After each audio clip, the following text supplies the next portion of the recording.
Hello, everybody. Happy Friday to you.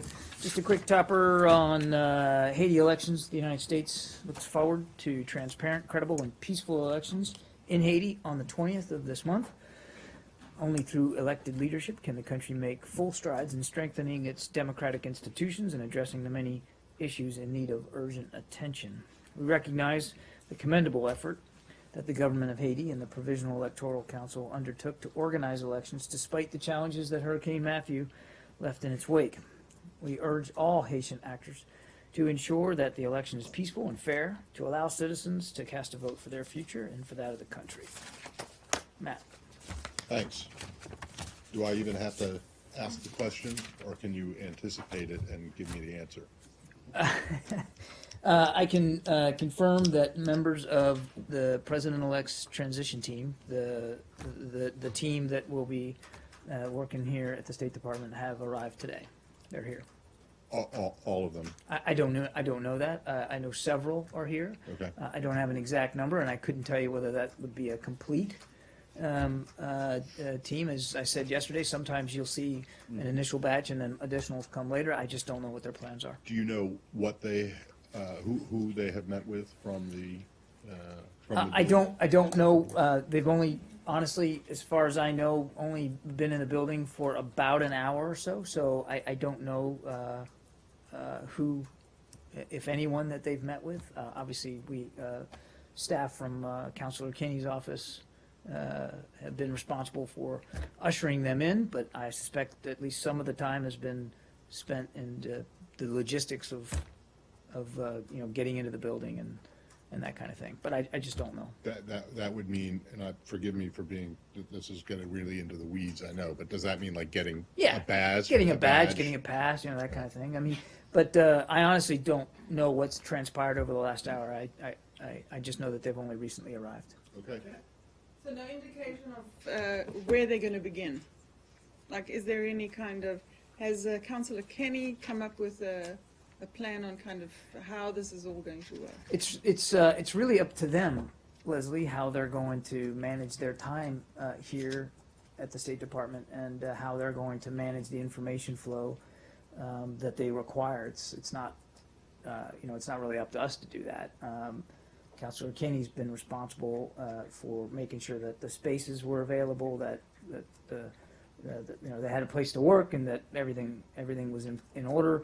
And today mainly just focused on getting them into the building and getting them their physical access to their office spaces facilitated. But as far as their agenda and what they want to focus on, what meetings they want to have, what briefings they want, what material they need, that will all be determined by them, and I wouldn't speak to that. I was going to say, and would you speak for them, or they would speak for themselves to members of the press? I don't know. Well, I won't be speaking for the transition team. So that's one. Number two, in terms of whether and how they communicate with members of the media, that's really, again, for them to decide, and I wouldn't know the answer to that. Okay? John, I want to ask you about the vetting process. Is that something that is exclusively the domain of the incoming administration, or is it something that the current, the vetting process has for something whom? to do with it? The vetting process for whom? I'm sorry? The vetting process for whom, Saeed? Vetting process for those who are joining the department, those who are coming, to join the department, to fill in all these positions and so on. Is that the exclusive domain of those who are coming, the vetting process, or is it something that you are involved in any way, shape, or form? Do you mean the vetting process for the transition team? Yeah, no, not for the transition team, for those who are coming to fill in all these positions that we talked about yesterday. You have like 300, 400, we don't know how many, but how are they vetted? Is it exclusively their thing, or do you have something to do with it? I mean, do you look at all these potential employees and say, okay, well, we know this about this, you know what I mean? The responsibility for filling staff positions in the new administration, Right. however many they are, will be up to the president-elect and his transition team. And then post inauguration, won't be a transition team anymore. It'll be the administration, the new administration. They'll be responsible for deciding and determining, interviewing people for whatever various positions they want to fill. But that'll be, obviously, those decisions will be theirs to make. John, could you tell us exactly how you are going to work with them?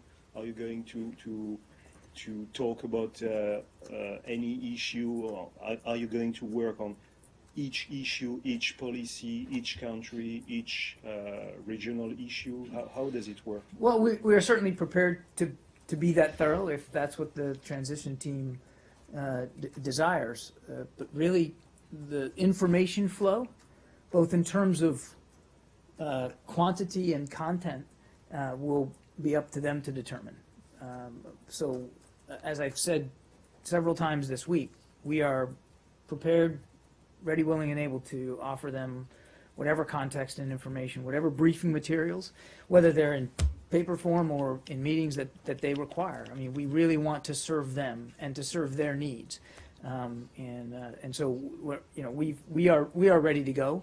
The bureaus have been preparing for weeks now to have material ready for them to look at if they want it, but it really will be determined by their appetite for information in terms of what they really want.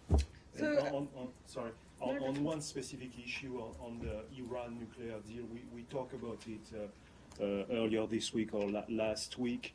Are you more concerned than you were with the nomination which occurred this morning at the NSC and at the head of the CIA? Are you worried about the possibility that the incoming administration would change its policy regarding the nuclear deal? Well, as I've said many times, Nick, we're focused on pursuing the foreign policy agenda and priorities of this administration. We only have one president at a time, and our focus is on continuing the foreign policy agenda of President Obama. That's what Secretary Kerry is committed to, and a part of that is obviously continuing to meet our obligations under the JCPOA. We still believe in the soundness and the importance of and the criticality of the Iran deal and the security that it provides not just to the region but to the world. So we're going to stay committed to that. I cannot speak for the foreign policy agenda or priorities of the incoming administration. That is for them to speak to and only them to speak to, as well as to whatever personnel decisions, kind of gets back to Saeed, whatever personnel decisions they make, those are their decisions and for them to speak to. can you just tell us who greeted them? I saw them coming in, but I don't know the gentleman who greeted them from the State Department, the transition team. You're asking me who the gentleman was that greeted them at the door? Yeah, who greeted them at the door? I don't know. I can try to find out. I think it was probably somebody on Councilor Kenny's staff, but Yeah. I don't know that for sure since I wasn't in the lobby like you. I just don't know who was there. I just happened to be there. So, and who did they meet? Who they going to meet with first? The councillor or? I don't know. As I said, I don't know what their agenda is for the afternoon, and again, that's for them to determine. And I'm just assuming, and that's a dangerous thing to do from this podium, but Yeah. my guess is that Anywhere, really. well, not if you're Matt Lee. I think in general, I mean, it's only been an hour or so, so I suspect that the initial time that they've spent here is just really, getting security passes and badges and getting familiar with the office space and that kind of thing. But I just don't know. And when is the secretary expected back? And you expect them obviously to meet with him, right? The secretary will be back in town this evening. He's already wheels up from Lima and heading back. So he'll be back early this evening. I do not know what plans, what his schedule looks like in terms of meeting with the transition team. And I want to stress again that we are driven, and he has made it clear that he wants us all driven to making them feel welcome and meeting their needs. And so I will not be from this podium making it a habit to read out what they're doing and who they're meeting with. That's really not for us to speak to. So I just want to lay that out right at the outset, that I'm not going to be providing a daily TikTok of their activities. More critically, their agenda, their time is really for them to fill the way they deem fit. We're going to, again, make them feel welcome. We're going to handle this transition in a professional, seamless, effective way. And that means we need to be dedicated to fulfilling their needs. And again, that's where the Secretary wants everybody's heads to be, and that's where they are. Can I just add somewhat related to this? I'm wondering if you know whether or not you've heard from the Japanese government about the meeting between the President-elect and the Prime Minister. To my knowledge, there's been no such contact with And the Japanese government after the meeting. Is that something that you would have expected or would have wanted or?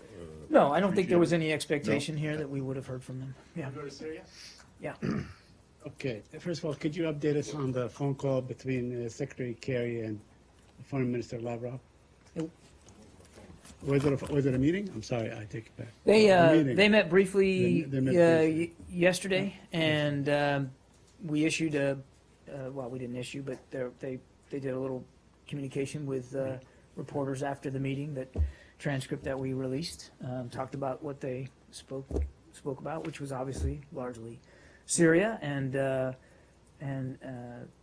both of them indicated that that Aleppo was on the topic, on the agenda, list of topics discussed, and how we can continue to try to still work towards a cessation of hostilities. Let me follow up on the issue of the hospitals. A spokesman for the Russian Ministry of Defense said that these hospitals, to quote him, were only in your imagination. Do you have a response to that? He said 3 days later, we don't know where these hospitals are. We don't know what their location is, and so on. Yeah, look, I've seen the comments, and they don't even merit a response by me. As we've talked about the last couple of days, it isn't John Kirby saying that hospitals are being hit. It is respectable aid agencies that are reporting this on their own, not proactively. And so, as I said yesterday, I can't speak for the Syrian military or the Russian military. I don't know whose airplanes are hitting these hospitals.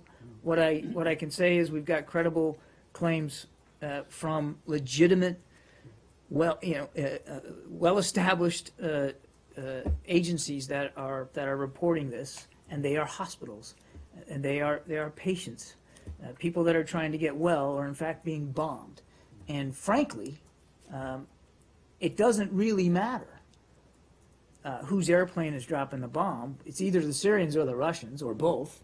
The fact is, it's got to stop. It needs to stop. And that in addition to this violence against, again, healthcare facilities, mind you, no aid, none, zero, has gotten in recent months to the people of Aleppo. And I talked about it yesterday, and or not yesterday, I think a week ago, but we continue to see residents of Aleppo picture this in your mind, tying ropes around their abdomens to stave off the hunger pains.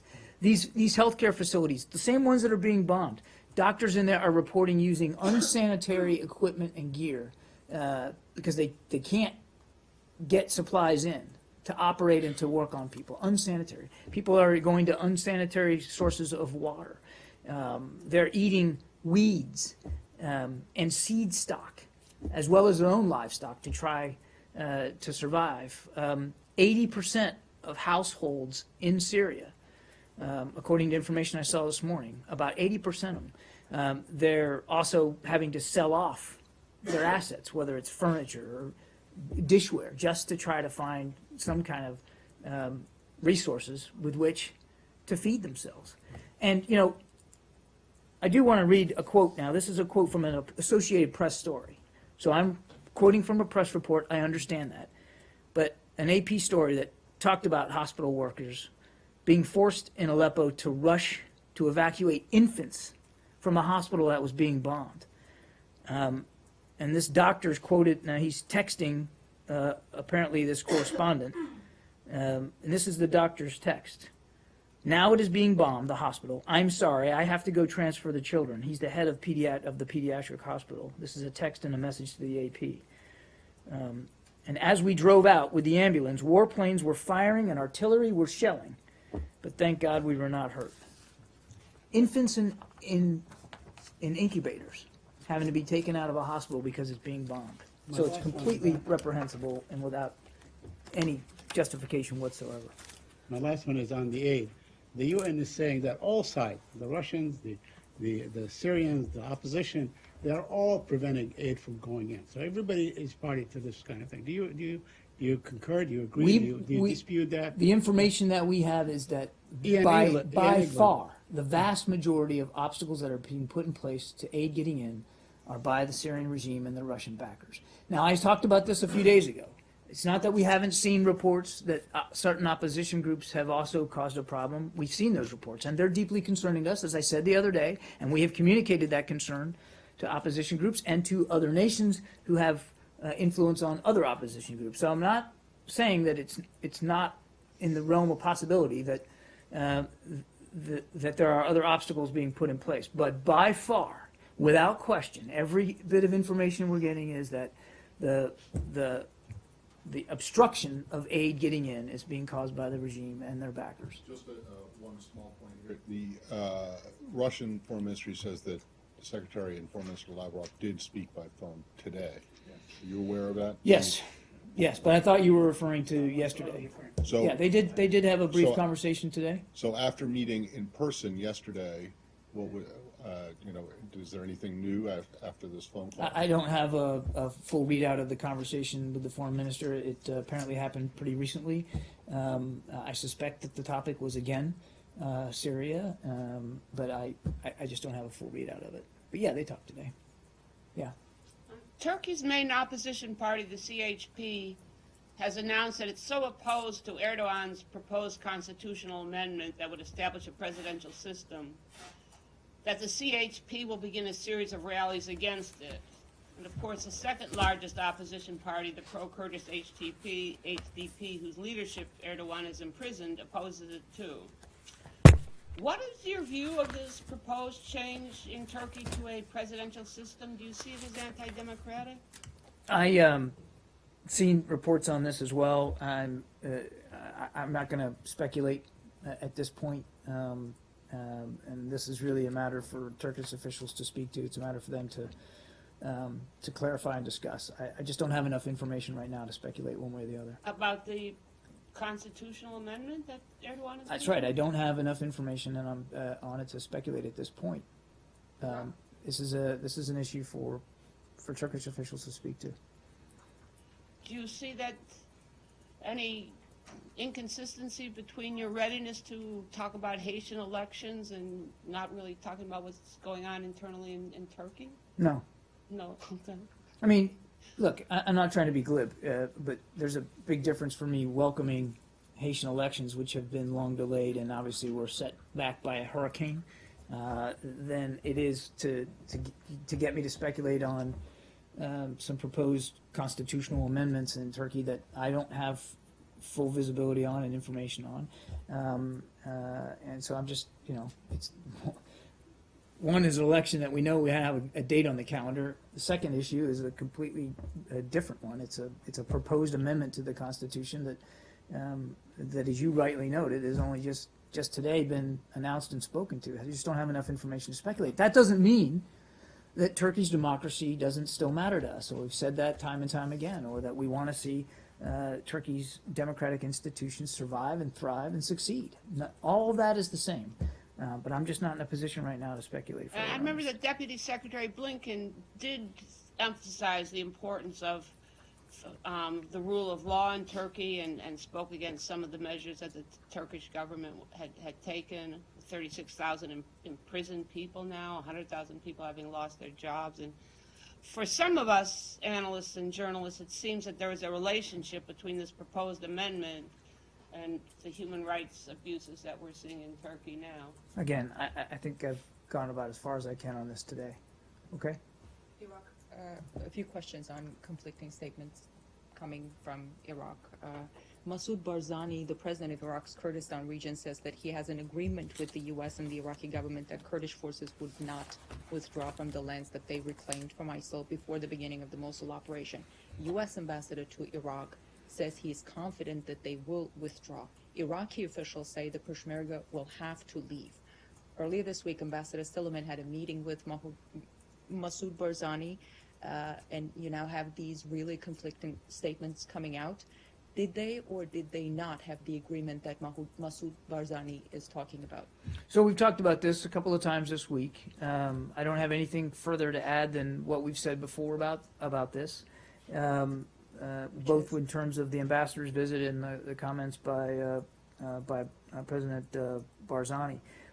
The only thing I would add, and I know I said this before, but is that the Mosul campaign is an Iraqi-led campaign. It has been Iraqi planned, and it is being executed by Iraqi forces. Yes, the coalition is supporting, obviously, with train, advise, assist, and with air power, but it is an Iraqi campaign, and the order of battle, to use a military term, and the organization and the way it's going to be prosecuted, those are Iraqi decisions, and so I'm going to defer to the Iraqi government to speak to that. Do you know if they, at the meeting, they spoke English? Could this be something that was lost in translation? I do not know. I honestly don't know the answer to that. But I don't want to, by saying I don't know, doesn't mean that I'm agreeing with the premise that there was some sort of translation issues here. We can check to see if there were translation facilities provided in the meeting. But again, we've already spoken to the ambassador's visit. We've spoken to the meeting itself. And I would just stress again that this is an Iraqi-led campaign, and therefore these have to be Iraqi decisions. And related to that, I have one more. So I would like to quote Barzani. He sounds really adamant about it. So he said, these areas were liberated by the blood of 11,500 martyrs and wounded from the Peshmerga. It is not possible, after all these sacrifices, to return them to direct federal control. And I want to ask, does it even matter for the U.S. whether there is an agreement with the Iraqi Kurds? And a related question, can the coalition afford to ignore the Iraqi Kurds' plans and ambitions? What matters to us is that Mosul gets liberated, Daesh gets kicked out. What matters to us is that that campaign is under the chain of command of the Iraqi government in Baghdad, under Prime Minister Abadi. What matters to us is that Prime Minister Abadi and the Iraqi government make the final decisions about not only how they're going to execute this campaign, but how their forces are going to be organized. And we know that Baghdad and Erbil have been in close communication in the months leading up to Mosul, and certainly as it's now being prosecuted, and we would encourage that dialogue to continue. But these are decisions that they have to make and they have to speak to. For the United States, our role, our part, is in supporting Prime Minister Abadi's efforts.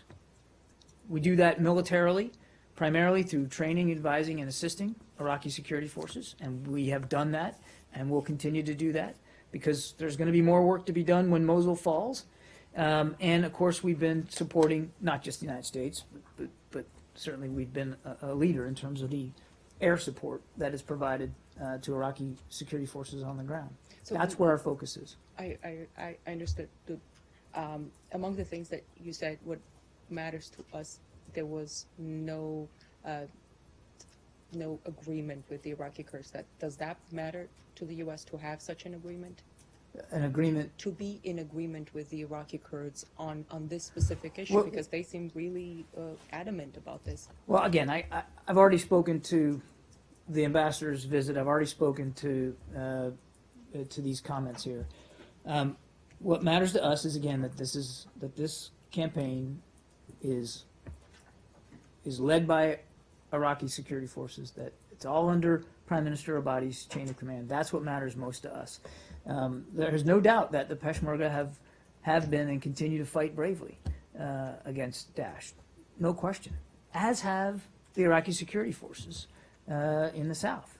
And what matters, we believe, not just to us, but to the entire coalition, including Iraqi leaders, is that Daesh get defeated, that Daesh gets thrown out of Mosul. And that campaign is progressing.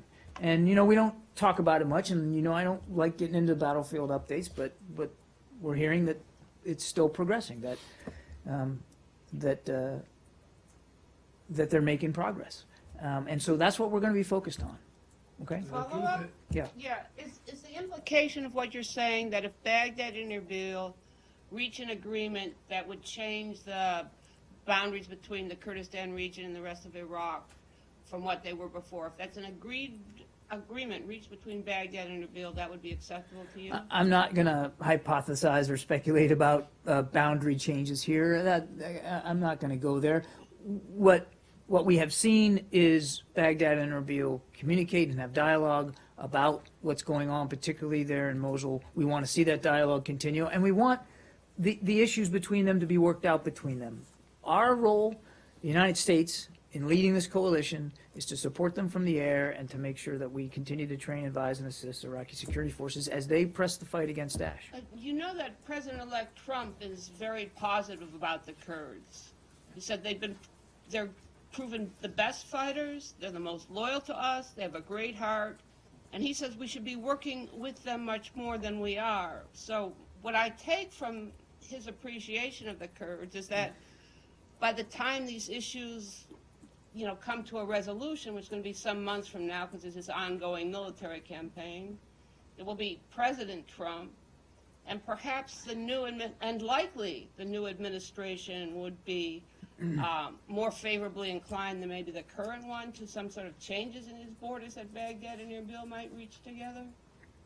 Do you think that's a reasonable way to look at things? You might have the luxury of being able to predict and speculate about what's going to happen under President-elect Trump's administration. I don't. I can tell you that we continue to be focused on supporting Prime Minister Abadi in his efforts to prosecute this campaign. That won't change. And as I've said, I just said it a few minutes ago, and I've said it many times, there's no question that Peshmerga forces have fought bravely, courageously, and continue to do so. And we respect that. Likewise, Iraqi security forces have also fought bravely and effectively and continue to do so.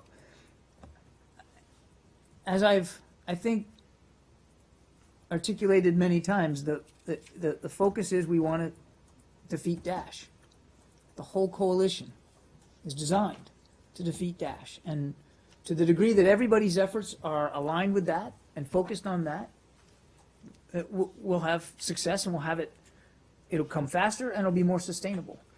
And so that's, again, where U.S. leadership is really aimed at. Okay? Huh? Sure. Do you have a readout about the meeting between the Secretary and the Taiwanese representative, Jim Song? I do not. Yeah. Thank you, sir. Two questions. One, India has now new ambassador, Mr. Navtej Singh Sarna in Washington, and he was in the building presenting his whatever the required papers to the State Department before presenting his credentials to the President. He comes at a time when we will have here new government and new president in Washington. Of course, President-elect Donald Trump. Mr. Sarna has been known for the last over almost 20 years in Washington at the embassy for press spokesman and also spokesperson for the government of India in Delhi.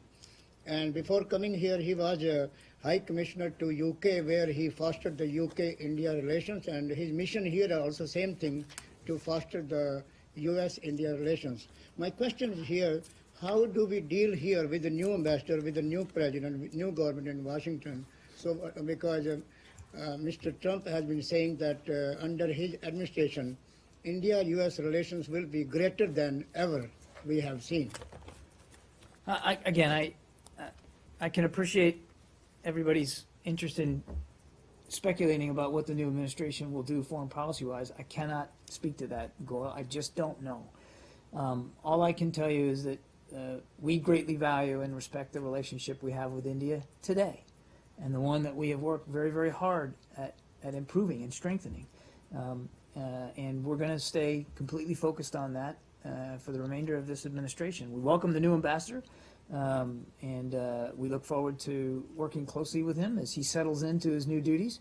But I can tell you that nothing's going to change for the remainder of Secretary Kerry's tenure about the very keen focus that we're going to continue to place on our bilateral relationship with India. What happens after the inauguration of our new president is really for the new administration to speak to. But there's no question that India remains and will remain a key partner in that part of the world, and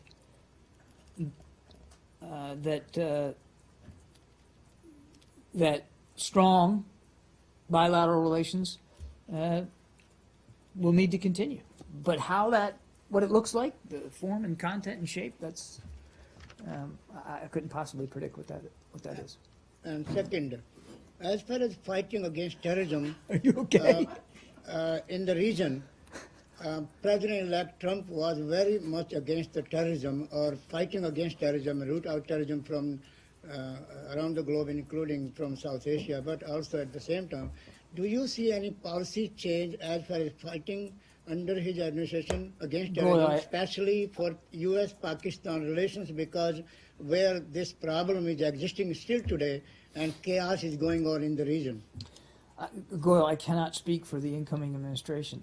I can't. I've seen some comments that they've made about a counterterrorism focus. That's for them to address.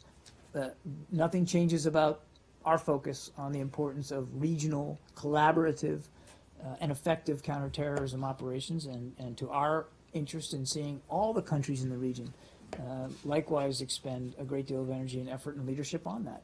I just can't speculate about the future, and I wouldn't do that. But Okay? can I just quickly ask you in the same thing? If Do it's the you same feel- thing about the new administration, No, no. my answer is going to be No, very no, much similar not to the what I new just gave. administration. Current going on.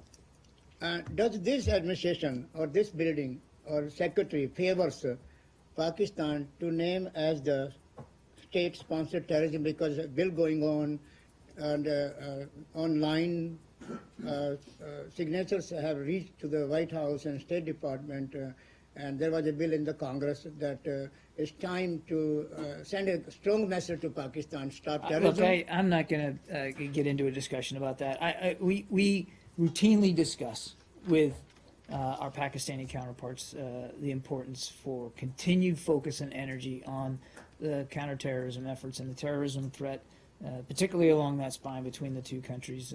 Our focus on this and the focus that we want to see Pakistan expend on it, that's not going to change. Thank you, sir. Saeed.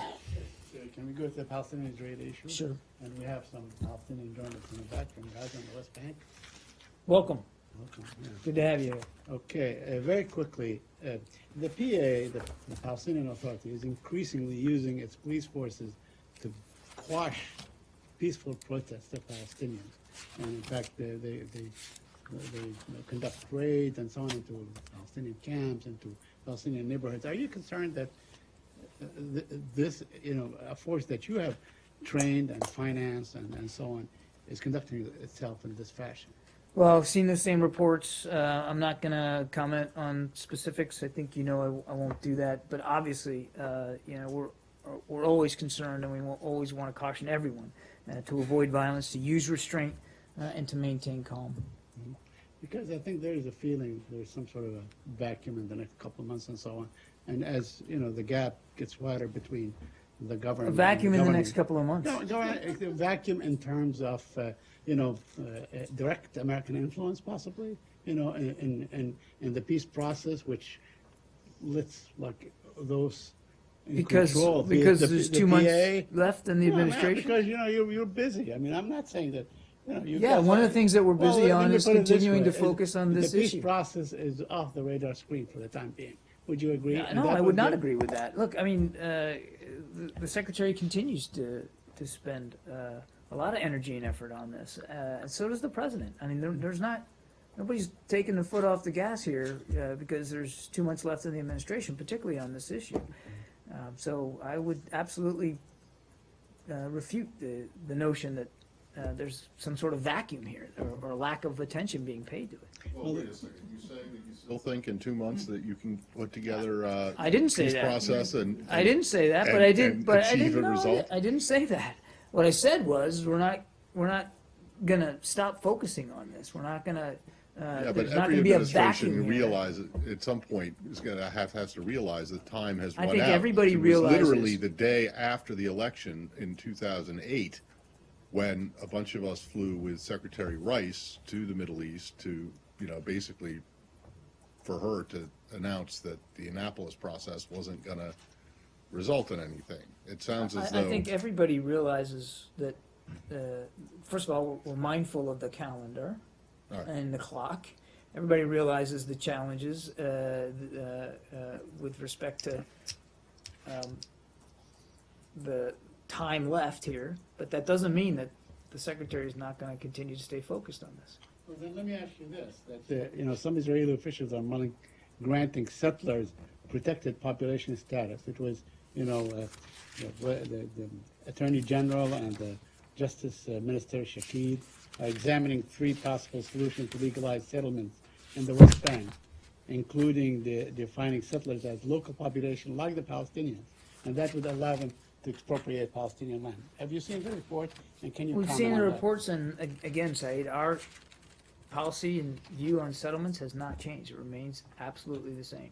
But we have seen in this past week alone, an acceleration of these measures that are designed to, to sort of embolden the settlement processes and so on. In fact, there was an editorial today in the Washington Post that speaks about this and so on. So I know you've given a strong statement at the beginning of the week on settlement, but that is not really deterring the Israelis, is it? It's not what? It's not deterring them, is it?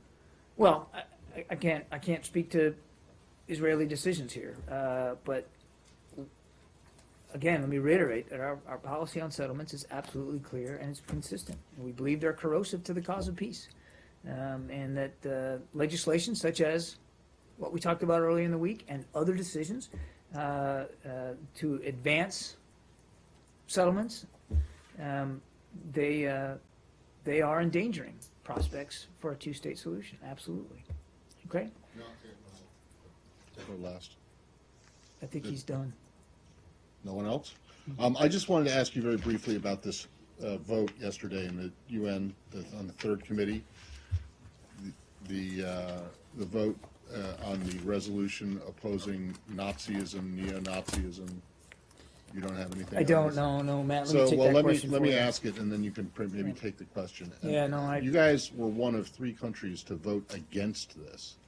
And I realized why you did it from the explanation of vote that was read by your representative, Yeah. who's saying that it infringes on freedom of speech and freedom of expression, and you think that it was being used by the Russians who proposed it to interfere politically in other countries. But at the end of the explanation of vote, it said that the United States is going to oppose this, as it has done in years past, and we urge other states also to oppose it. Well, only 3 countries opposed it: you, Ukraine, and Palau.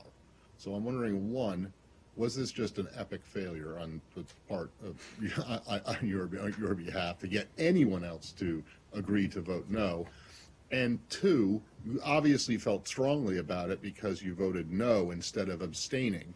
And most of your European allies, NATO members, members of the EU, abstained.